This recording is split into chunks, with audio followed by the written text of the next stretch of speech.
Evcol. Deer Hunt by Nigel Auchterlounie.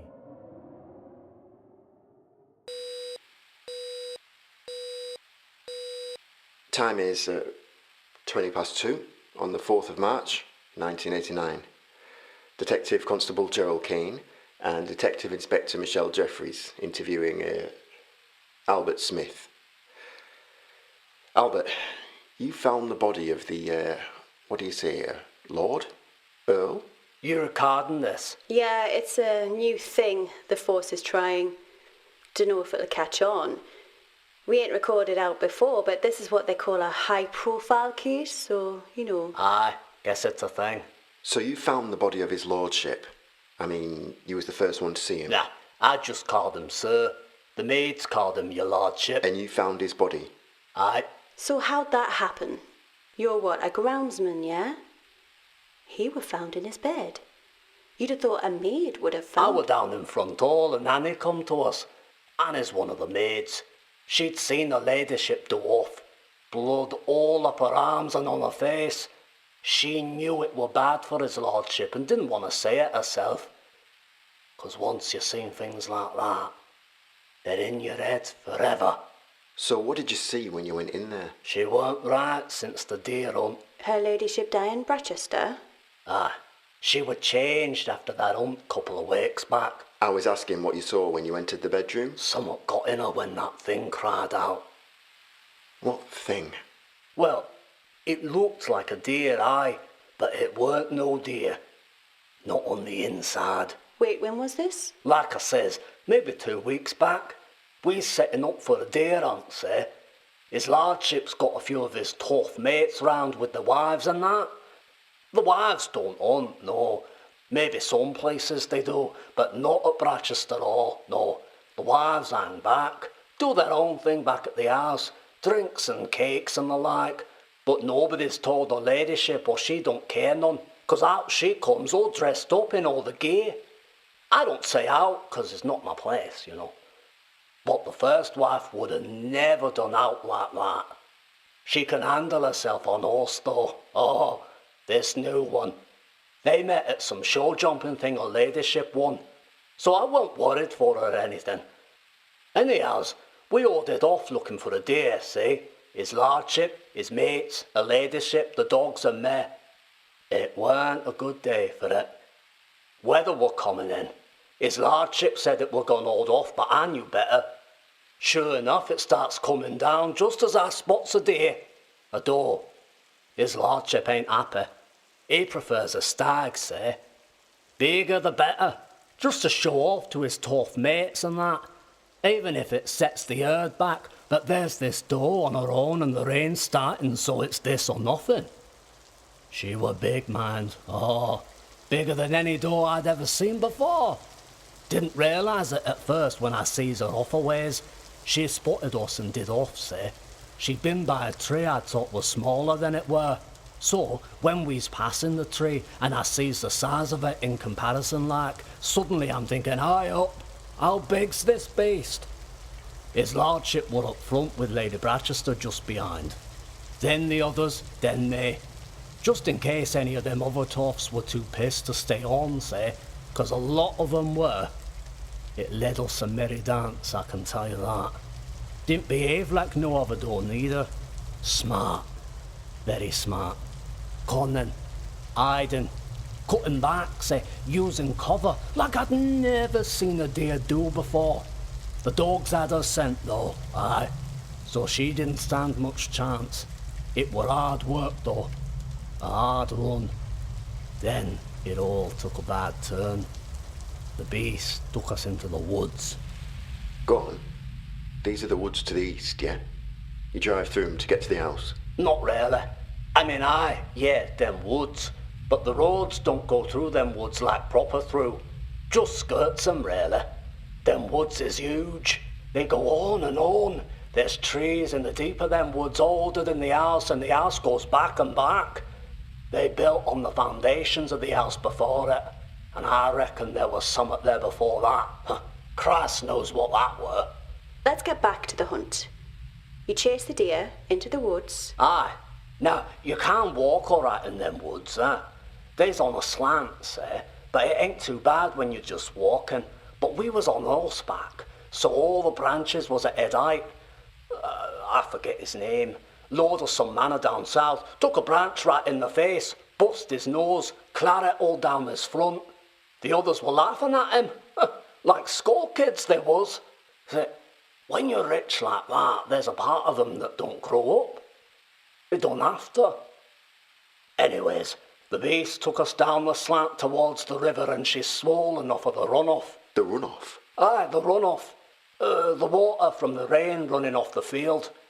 It weren't raining that hard then where we was, but from the look of the river there were heavy rain upstream and I knew it were coming our way. The beast bounds down through the ferns and the dogs go after it. There's ferns down by the river 'cause the river makes a break in the trees, lets the light in. The beast is through the ferns and into the river, but can't get up the other side as it's too steep. The river's proper cutting in on the far side. I could see it going bad then. Lord, whatever the fuck his name is, has blood all down him, the sky goes dark, proper gunmetal grey, and it really starts coming down like rods and the dogs are going in the water. Hard to stop them when they got the sense, We lost the first dog then, straight off, carried away by the water he were. Deer's got longer legs, especially this one. Fucking huge she were. All two going off the scars. That dog's eyes when it were getting pulled away. It looked at me. It knew it were dead. Oh, I can see them eyes when I close mine. One of the other lords, he weren't really a lord. No money, don't know where from. His horse loses its footing in the ferns and they both go down. They're deep, see? The ferns, like 5 feet deep, and you can't see the ground. And out there near the river there's big stones hidden in them ferns. Horse's name was Lightning. She broke her leg. The bone come out through the skin. Had to fucking shoot her after all the other madness were done. When Lightning went over and screamed like that, the whole scene felt like a trap more than aught else. The dogs in the water were on the beast then, but it bounded to the deepest part of the river. On purpose, I'm sure. And another dog got washed away. Then, the beast bit a dog, got it by the scruff and picked it up. Never seen a deer do out like that before. Wrenched its neck and launched it into the river and we lost another. Them waters were like a cauldron, near black off the pate, off the runoff and turning over and over and over and over. You ever looked over a bridge into a river too long, when the water's high and fast and black and churning and boiling and you feel the pull, like you want to go in? Aye, the French got a word for it. L'appel du vide. Means call of the void. Aye. That sounds like the French, all right. I don't know if anyone ever has looked too long and jumped, but if they have, I know what they felt just before they hit the water. That sound, that roar would have shocked it out of them. Water like that draws you in at a distance, but up close, and when you're in it, it's terrifying. All I could hear were the dogs yapping, that horse crying out, and the river roar. I sees the thing bound upstream a few yards. His lordship and 2 of the others went in the water after it. Madness going into that. I think that's what it wanted. I think it were drawing us in, I think by this point it were working on us as much as we was working on it. I stuck to the bank. Lord Averot's horse went over in the water. I thought he were dead then. Dead like them dogs must have been. But he managed to get out of the river on our side. Bust his arm though, and his horse came up the other side. So, the beast had taken out 2 dogs and 2 horses, and then a 3rd dog got washed away. Stupid fucking animals. They ain't got no sense when they got the sense, A shot goes off, and the beast goes down. I turns and sees his lordship has his gun out. He's looking to end it. I thought the thing were dead. Aye. It were down in the water getting washed away, rolling over like the dogs, but then it's up again and bounding over to our bank. Then it cuts between his lordship and Lord Ake, right between them. When his lordship lets off another round, he misses the deer, and the round goes in the neck of Lord Ake's horse. It throws Ake into the water before it goes down. I sees we're losing another dog, and his lordship keeps on firing. Jesus Christ. So where's Diane Bratchester during all this? Oh, she's smart. She's holding back, sir. I never much liked her. Preferred the first wife I did, but I can't say she weren't sharp. So she's moved back up the bank a ways. I think she's figured the beast is gonna have to come up that way anyway. I'm off my house by then, trying to pull Lord Ake out of that black river without getting sucked in myself. I had my feet out from under me more than once. All the while his lordship's emptying his gun. One or more must have found the beast because it goes down again, this time in the ferns, disappears into him. His lordship's still pulling the trigger on his empty gun. I come in close to finish it off with my pistol. That's not the thing to do, say. You let the Lord finish the beast, but his lordship were acting off his head, and I wanted the whole thing done with. I can't even see it though, 'cause the ferns are like 5 feet deep, and the rain's in me eyes. I gets to where I think I saw it go down, and I'm parting the ferns and trying to get the dogs away from the thing, and suddenly it's up again. Huge, knocks me on my arse, jumps right over me. They're red deer, but it looked near black, what with the wet and the mud and the dying light.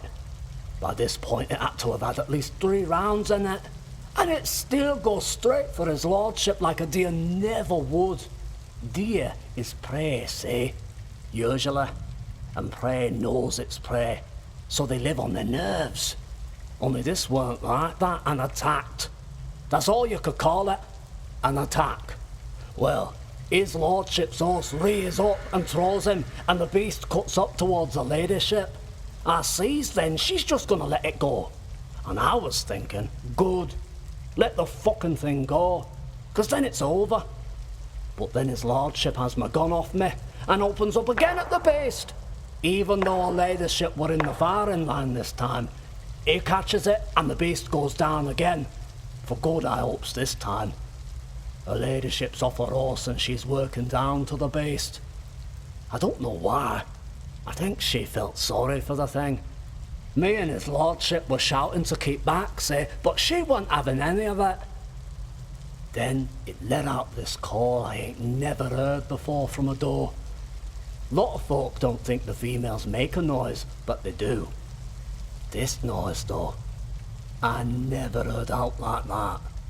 Long and low, like a wailing horn, but with this clicking sound too from deep in its neck.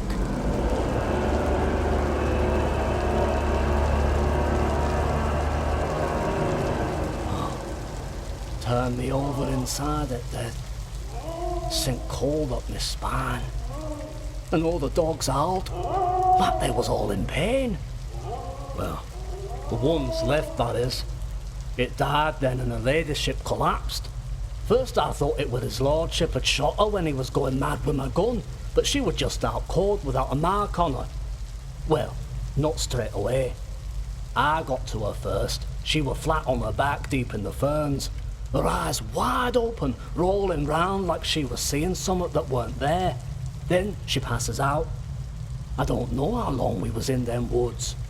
Felt like an age, but it can't have been much more than 20 minutes. We had hell of a time getting her and our other wounded back to the house, I tell you. Us so battered and bruised, her out cold without a mark on her. We couldn't get the dogs to follow us neither, and still that rain came down like rods. And I turned me ankle halfway back.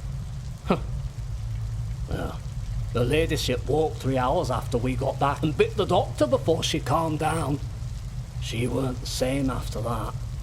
The dogs come back not long after, but wouldn't come in the main house. Account told me we lost sex. I never even seen the others go. How was Lady Bratchester not the same after that? She were a bit mad, I guess. Before, if you'd seen her eat, she'd peck at it. Tiny nibbles. After, she goes to eating like a starving woman, using her hands and that. She'd play music real loud all the time, not this modern shit.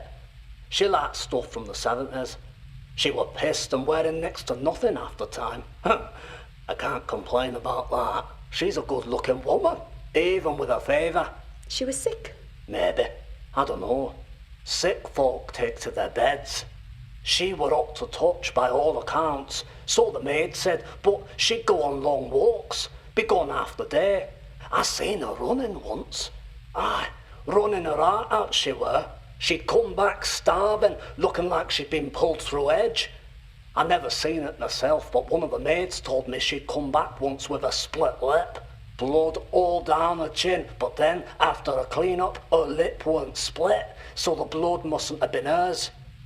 Blood in her mouth off of something else. And she refused his lordship, which I think led to his end. Refused him? Oh, how'd they say it? Refused his advances. Aye, that's all there is to row about at that time of night, right? The night before, some blazing row kicked off between them, shouting and screaming over summit. Then shouts turns to knocks and banging. Hard thuds you can hear all through the house. Like what happened once or twice with the first wife. Only this wife weren't for standing for that and put his head through the door. She put his head through a door? Well, the doors are them big fancy panel things. A panel got knocked out, say.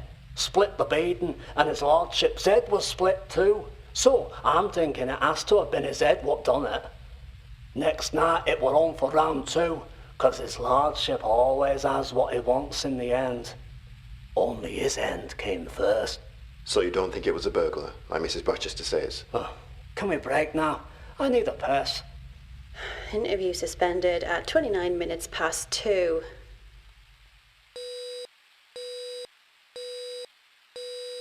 Interview resumed, 3:52, 4th of March, 1989. Detective Constable Gerald Kane and Detective Inspector Michelle Jeffries interviewing Albert Smith. Sorry for the wait, Albert. Something came up. She escaped, has she? What makes you think she's escaped? Lady Rochester hasn't escaped. Something's happened though, ain't it? She's changed her story is all. She no longer remembers the last 2 weeks. She says the last thing she remembers is the deer hunt. Screaming and crying she is. They had to give her something to knock her out. Wanted to see her husband, she did. And one of your lot's missing now, yeah? So they are? Not one of our lot. A nurse. Missing's a bit strong though. It's only been a couple of hours. Figures it'd be a nurse. How so? I think his lordship went charging into some corner of hell when he ran that beast into those woods. Well, that beast drew us there. Whichever way it were, I think a part of that badness come out of them woods inside her ladyship. Aye, she had the devil in her after that, and his lordship tried to fuck the devil. He brought it on himself. Now it's moved again. From a door to a ladyship to some other woman. It's female. Whatever it is, it's trying to get back. Her ladyship were trying to get a horse. Young Paul, the stable lad, he told me they was all terrified of her. Not just the one that kicked her in the head. And he says she were just trying the mare, see? I don't know if she were trying to get on a horse or become the horse. It ain't like the city up there. It's wild. There's land no man's ever stood on. Them woods that go back to before this country had a name. His lordship went where he had no right going. He paid the price. Found himself a ghost of something I don't think ever were even alive. What? Are you serious? You heard Will o' the Wisp? The cartoon?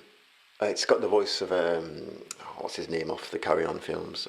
Kenneth Williams. My kid likes it. Yeah. Well, that's off of something older. Something way back in medieval times. A thing called fairy fire or fool's fire. Lights in the woods that would lead wanderers into bogs to kill them. Probably marsh gas. What do they call it? Bioluminescence? Bioluminescence? Ah, shit like that. But back then they thought it were elemental spirits. Spirits that have always been only that since the world started. Like the pucker, holders of the light. Not evil, bringers of good and bad fortune, tricksters. They were meant to be shape changers.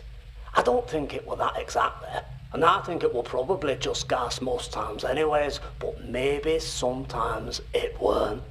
Maybe there's something elemental that's been around as long as dirt, like a will-o'-the-wisp flitting from wild thing to wild thing, from wolf to bear, back when this country had such things, to deer.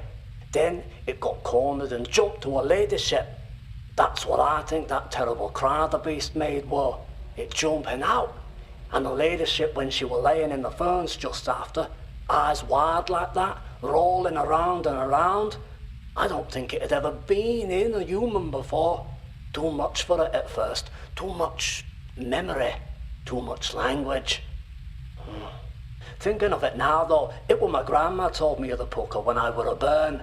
She were Irish, say, and they knows more of that kind of thing than we does.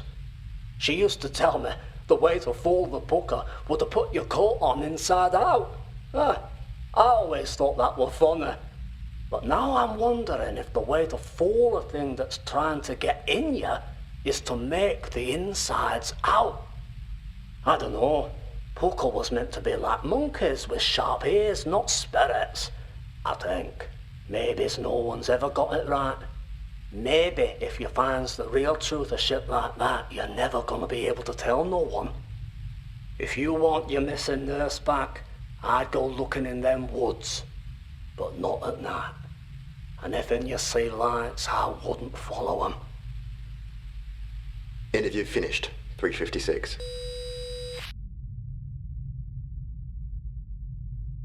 In the 30 years following, rumours of a woman in the woods up by Brachester Hall came and went. There were rumours too of a wolf or some other large predator, as from time to time deer were found slain and perhaps partially eaten in unusual ways. These were put down to nothing more than local folklore, as many in the region still cling to the old ways. On the 3rd of November 2019, a woman, perhaps in her late 50s, walked out of the woods onto the road that leads up to Brachester Hall, wearing only a deerskin. Filthy and malnourished, she was taken to the local hospital. One of the paramedics reports that she said, "It left me because my teeth gave out." She hasn't spoken since. A DNA test has revealed she's related to family members of the nurse who went missing 4th of March 1989. Still claiming not to remember anything past the disastrous deer hunt, Lady Brachester was tried and convicted of her husband's brutal murder.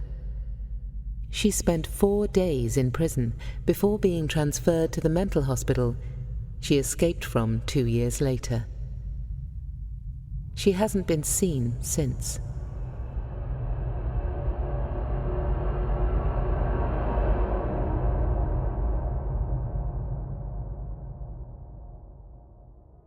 This was an Evcol Entertainment Clockwork Digital Studios original production, a part of the On Another Wavelength audio anthology series. Featuring the voice talents of Mitch Howell, Holly Gillanders, Chris Machari, and Samantha Boffin.